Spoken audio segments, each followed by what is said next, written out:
the Muck Week. I'm Dara Briain. Joining me this week are Nish, Kumar, Zoe Lyons and Ed Gamble, Rhys James, Hugh and James Acaster.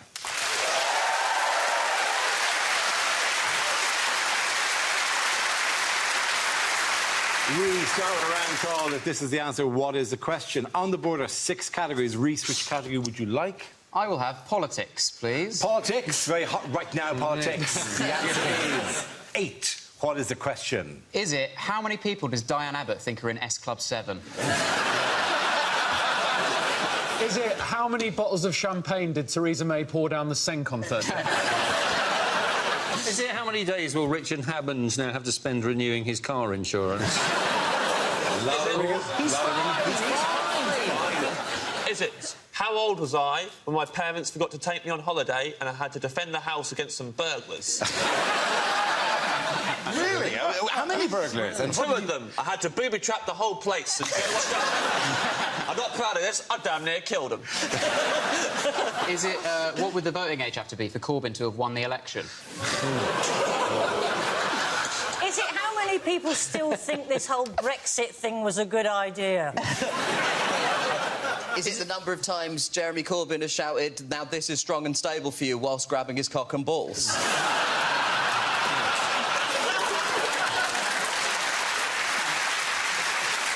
Feels that the sentiment is accurate, but yet somehow I just don't see him doing it somehow. That's a very risque joke coming from me tonight, given that I've come dressed as a brown reverend. You are. Reverend is your look. Is it, the supermodel got fired because she what? Is it, how many... Are you booing him or society?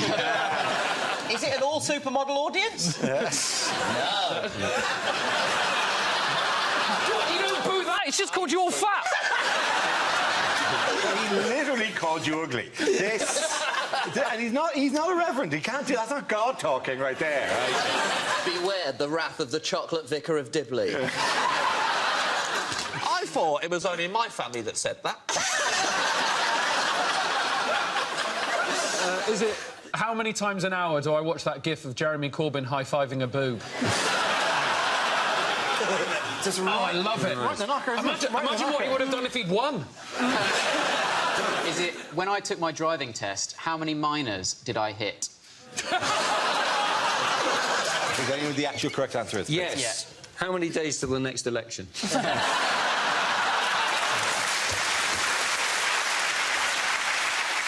More correctly, how many seats is Theresa May short of an overall majority? Absolutely right. Thank you very much. Yes, the question I was looking for was by how many seats did the Conservative Party fall short of an overall majority at this year's general election? Did you watch it? Did you sit back? I loved it. It's great, isn't it? It's the most British election I ever thought I would see, because no one wanted it to happen, nothing has really changed, and the only people happy are the losers. That's great, isn't it? Perfect. It's the most victorious loss that I've seen since the Jamaican bobsleigh team in Cool Running. Yeah. Corbyn kissing his lucky egg? Yeah. Don't you call Diane Abbott an egg? Apologies. So it sort of felt like they campaigned on quite diffuse things, like Labour were talking about, you know, schools and hospitals, and Theresa May kept talking about British values. And the problem is British values mean different things to different people. Like, to some people it means sort of openness, tolerance, and a sense that you should be able to achieve whatever you want, regardless of where you're born. And to other people it means white people.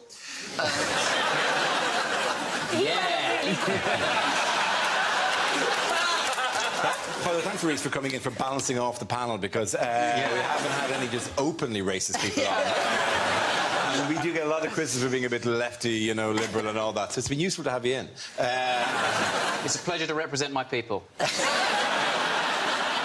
Yeah, but exciting as it unfolded as well. It was pretty sweet, because she called the election because she was just showing off about trying to get the landslide, trying to show how strong she was. It's like watching someone flex their muscles and then straining too hard and immediately shitting themselves.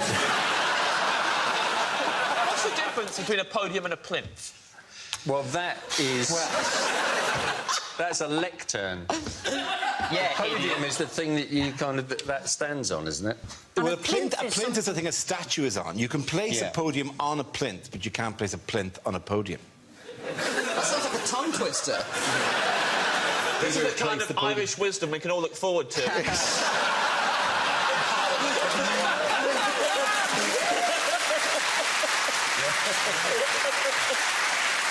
Which neatly brings us to the Democratic Unionist Party, who are the new power brokers. Let me just reassure you that you may be enjoying my work or Graham Norton's work or Terry Wogan's work. The DUP are not in the whimsical end of Irish. They're not in the gentle comedy of the slightly wry look at life. They're in the chaining up swings on a Sunday so children can't play school of Irish politics. Why didn't you never tell us about them? Because, It's been 12 years or whatever this show's been going for, and you're just going, you know, all the stuff you normally say, that they won't let me fight the robots and robot wars or whatever. Give me one round where I can fight the robots with a weapon of my choice. And we'll see who's the winner there. Who's a Lord now, Mr. Killalot? Why have I not told you about the pleasures of the DUP? Because you ain't ready for the DUP. Wait till you meet the people who don't believe in dinosaurs. That is... They are so homophobic, it's amazing. One of their councillors blamed us gays for natural disasters. And do you know what? I quite like those mad bastards for that sort of thing, because there are days when I feel I haven't achieved enough in my life. I just feel they protest too much because they love a parade, and we love a parade.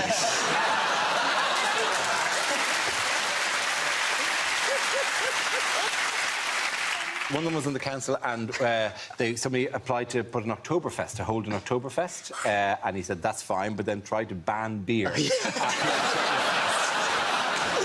They're not the party. Oktoberfest without beer is just sausage and lederhosen, and no one wants that.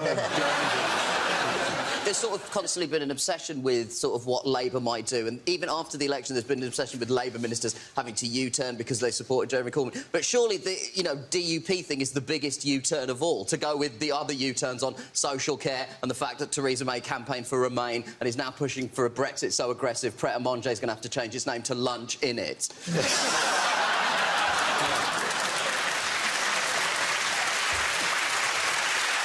Do you remember 7 years ago when our biggest problem was vuvuzelas?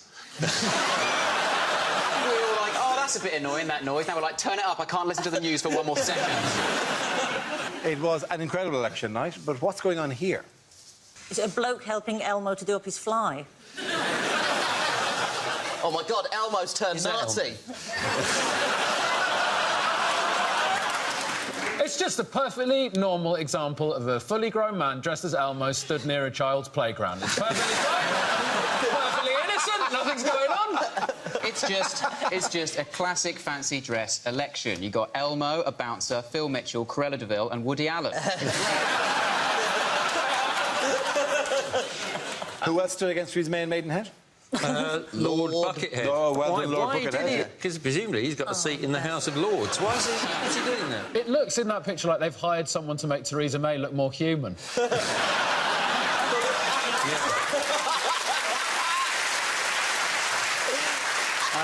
Petty gripe, but his head is not a bucket. So it is yet another lie from a politician. Also, if his eyes are where the slit is in that helmet, he's got a fucking weird head. It is, yeah. I'll give you that. That's probably why he wears the bucket. If he didn't, he'd be very self-conscious about that. He's got this huge, weird, pencil-shaped head. It's just like at the top, like a couple of antennas. I'd have to put a bucket over this, otherwise people won't take me seriously. I reckon he's got a lot of letters in his head. That's all I know. Yeah. Some people have posted stuff in there over the years. That's how he gets other people's votes. He just sits there in the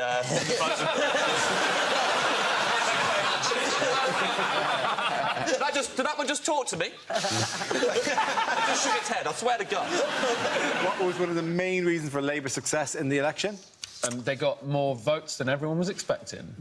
OK, We all voted, me and all the rest of the Scouts. We got down there and we voted. We did, didn't we? We kids did it. And the grind stars. Young people, me and Stormzy.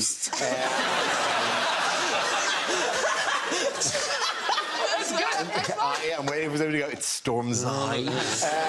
Before now, Dara thought a grime star was Barry Scott from Sill It Bang. You realise Corbyn is more hip than you. I was like, when I heard that JME was supporting him, I was like, I've never heard of this union. Who are they? That was the other problem for the Tories, wasn't it? Because they couldn't get the elderly to vote, because the elderly who normally go to the polling station were worried that while they were out, the Tories would sell their house and send it to...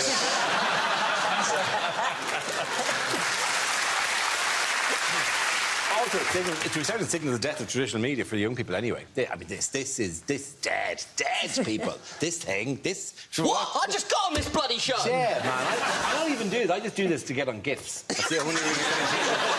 Do one now. No, I'll do it now. Yeah. Surprise? Yeah. That'll be all over the internet in a week. It's grand. That's where I make all my money is on GIFs these days. It really is like... Yeah. You package up into tiny 5-second bits of... Yeah. Yeah. So George Osborne was on ITV, wasn't he, laughing like a lunatic during the election coverage. Where was David Cameron? I assume he was on the phone to the Guinness Book of Records, getting them to change their category for biggest fuck-up by a Conservative. OK, at the end of that round...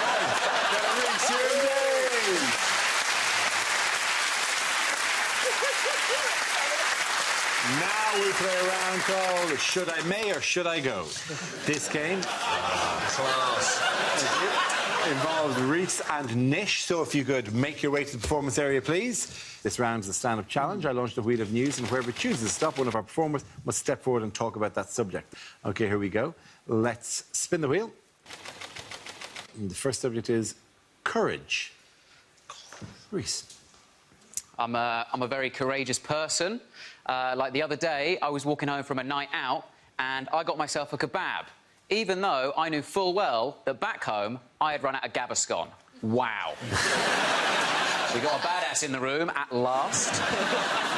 Tell you what, though, I am not courageous enough to be honest to a taxi driver. Rule 1 of being a comedian, do not tell a taxi driver you are a comedian. They expect too much from the relationship, right? Like, either they want you to tell them a joke for free, or they want to tell you a joke, which is often morally all over the place, right?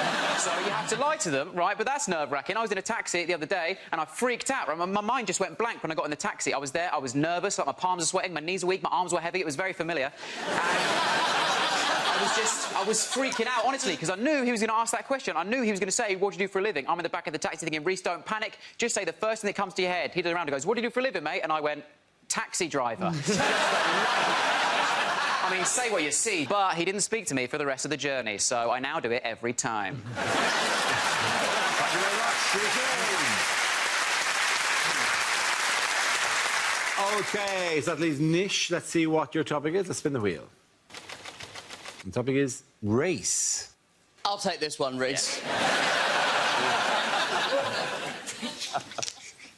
Difficult and interesting time to be a non-white person living in Britain right now. But I think things are improving, especially to be a non-white comedian. Because 10 years ago, I got some advice from a former agent. She said, Nish, you should stop mentioning on stage that you're not white. And I was like, people are gonna know. I'm not exactly flying under the radar race-wise here. So a couple of weeks later, I got offered an audition in a sitcom. Now, that part required me to do what was cheerfully referred to in the script as the accent, right? Weren't talking about French, were they? Now, when that came in, I said, there's absolutely no way that I'm going to do that. It's cheap, it's Uncle Tom, it's selling out my entire cultural heritage. And she said, this is the problem with you, Nish. You take too high-minded approach. You'll never be successful in comedy because you will never do comedy that relates to the man in the factory. And when she said that, I said, I don't really relate to your paradigm of the man in the factory. I think what you're trying to say is that I should appeal to as high a percentage of the British population as possible. But in the 80s, we shifted from a manufacturing to a service-based economy. So actually, if you wanted to talk about most of the British public, what you should have said is the man who works in the shop or the man who works in a hotel. And she said, I mean, this is exactly what I'm talking about. Thank you very much, Nish. Point to the line goes to Rhys James. Come back.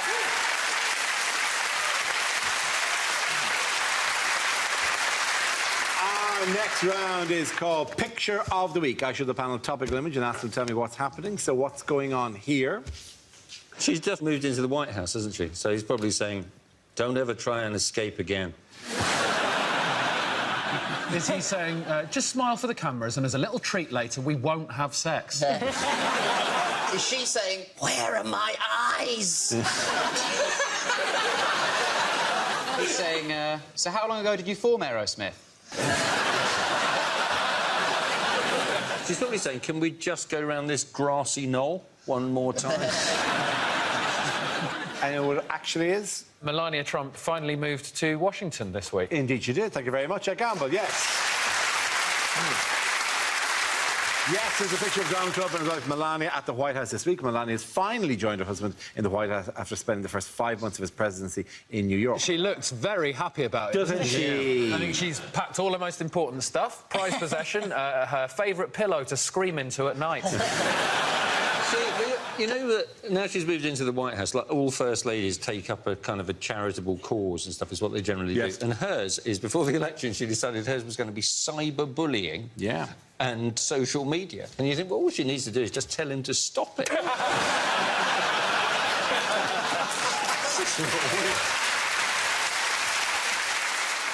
Melania tweeted a photo of her at the White House saying she couldn't wait to make some memories in her new home. And those memories will presumably include her husband being impeached and cupboard sex with her bodyguard.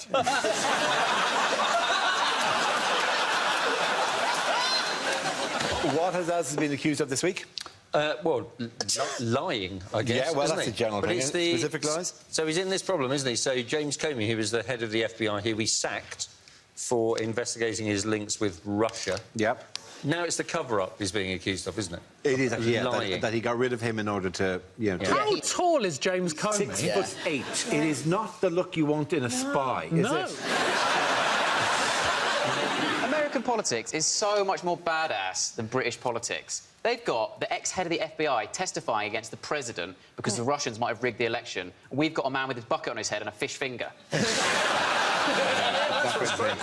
he had a fantastic interaction. He said that at one point they had a discussion, Trump and Comey together, where Trump turned to Comey and said, I want loyalty.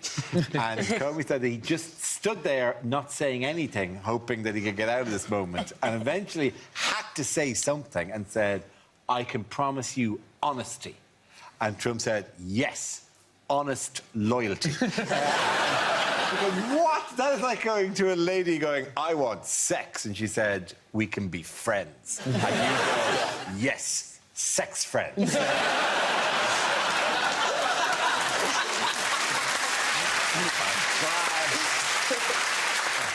Good to know we're on the same page here.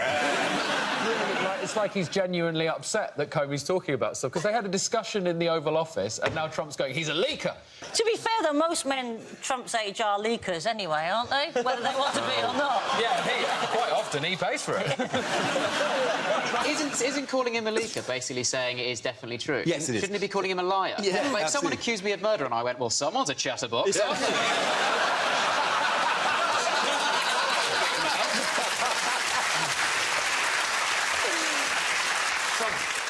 Trump's got to be careful with all these lies, man.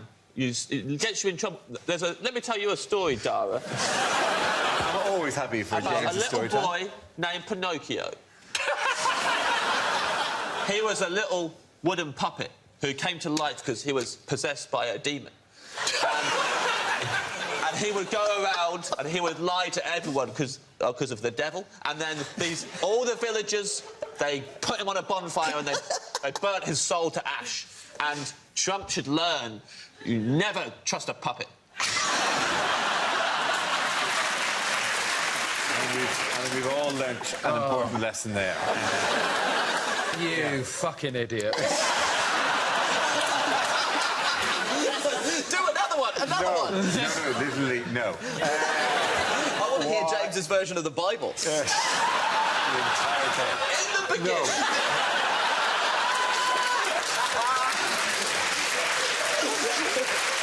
Although I would like the DUP to hear this. What has Trump allegedly put on hold? His trip to London. His trip to London! Little trip to London.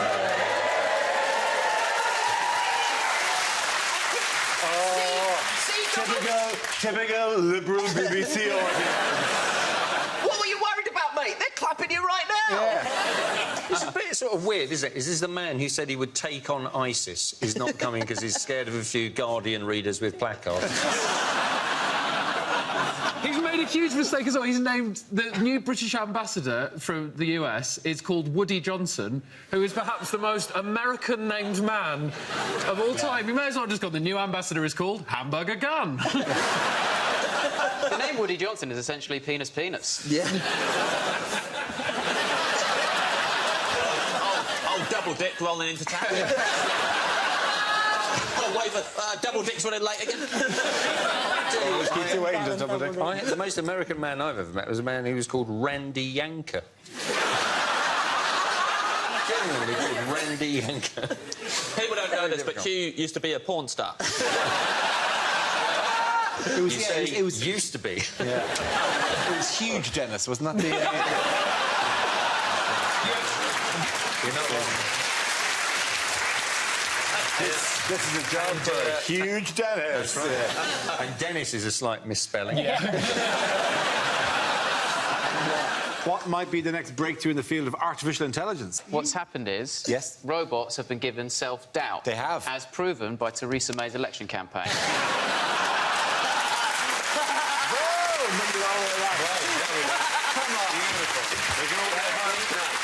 We can all go home. Stand stable, strong and stable, strong and stable, strong and stable.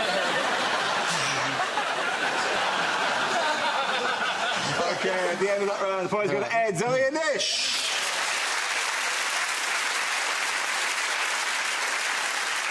Now we come to scenes we'd like to see. So if everyone can make their way over to the performance area, I'll read out this week's topics, then we'll see what our panelists can come up with. OK, here we go. The first subject is... things you wouldn't hear in a nature show.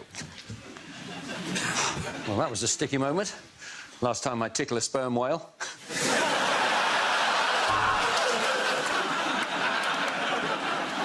It's been said that male cows don't defecate, but as you can see, that's bullshit.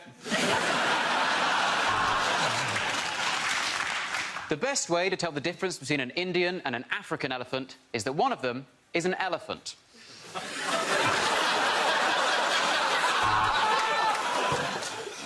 Hello, I'm not an elephant. Told you. The baboon is one of the most sophisticated primates. Would you look at the arse on that?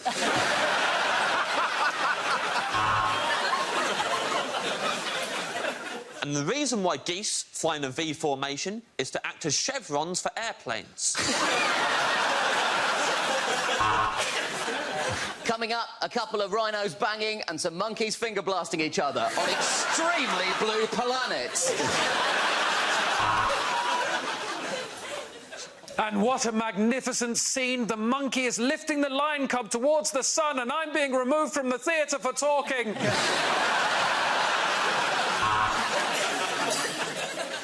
Dawn rises on the Serengeti.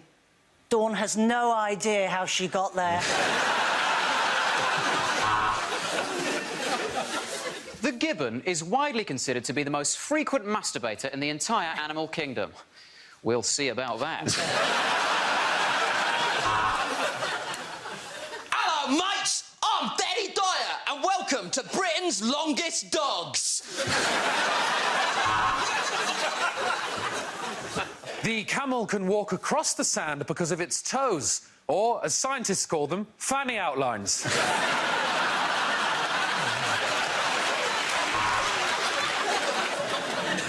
And here we have a tiger happily eating Frosties. Tonight's episode is dedicated to the memory of our cameraman, Charles Frosties.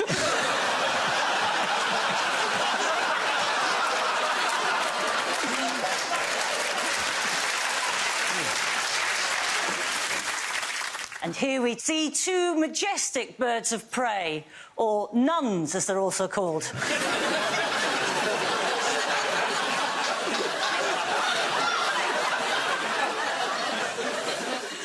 Here we have a woodchuck, also known as a groundhog, prompting the question, how much ground could a groundhog hog if a groundhog could hog ground?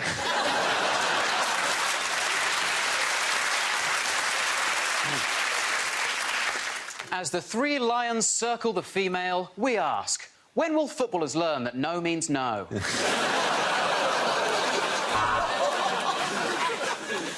The crab scuttles into view. I should have used the special shampoo again.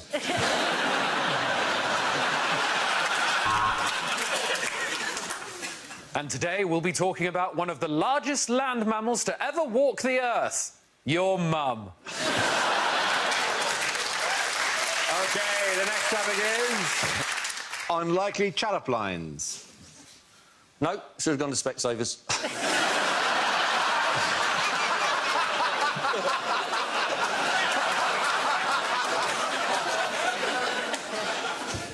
My name's Ed. What's it short for? Dunno, it's just always been like that.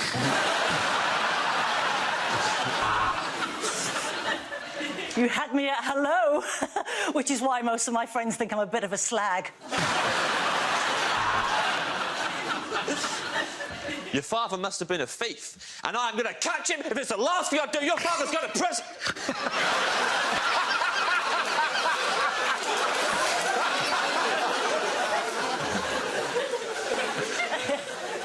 It's a loyalty card. Every 10 shags, I buy you a present.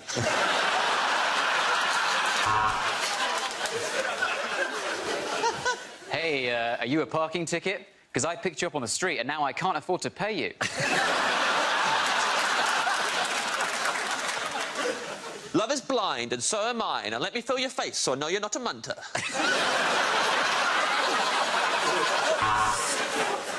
I'd say my approach to sex is a lot like the government's approach to Brexit. I go in hard and then pull out when I realise I have no idea what I'm doing.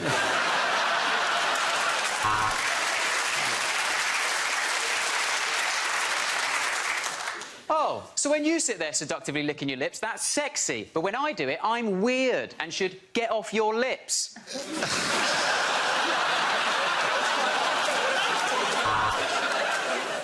You look like $1 million. Less impressive than you would have done 10 years ago.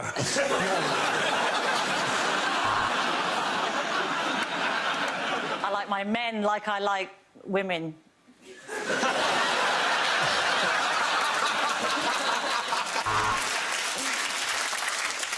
Hey, girl, you must be tired, because you look real tired. Get some rest, lady.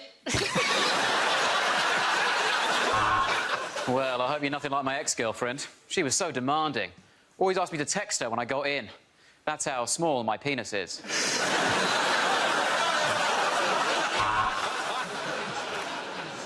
So do you come here often? To this STD clinic?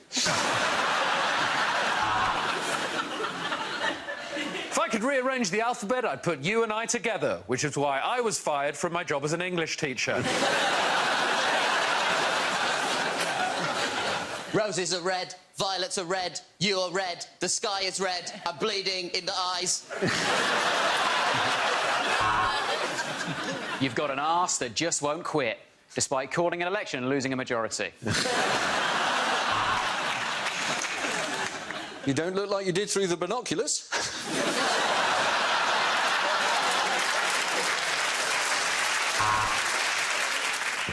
If I said you had a nice body, would you hold it against me? While I cry on your shoulder, I'm so lonely, God, I'm so lonely. On a first date, I always like to go Dutch. I don't mean I split the bill, but I'll do some really kinky stuff in clogs. I like my women like I like my coffee. Always getting my name wrong.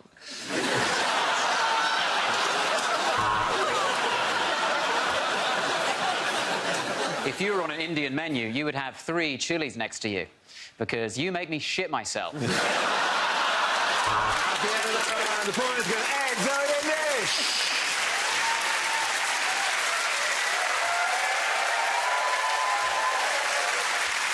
And that's the end of the show. This week's winners are Nish, Kumar, Zoe Lyons and Ed Gamble. Commiserations to Rhys James, Hugh and James Acaster. Thank you for watching. I'm Dara, Briain. Good night.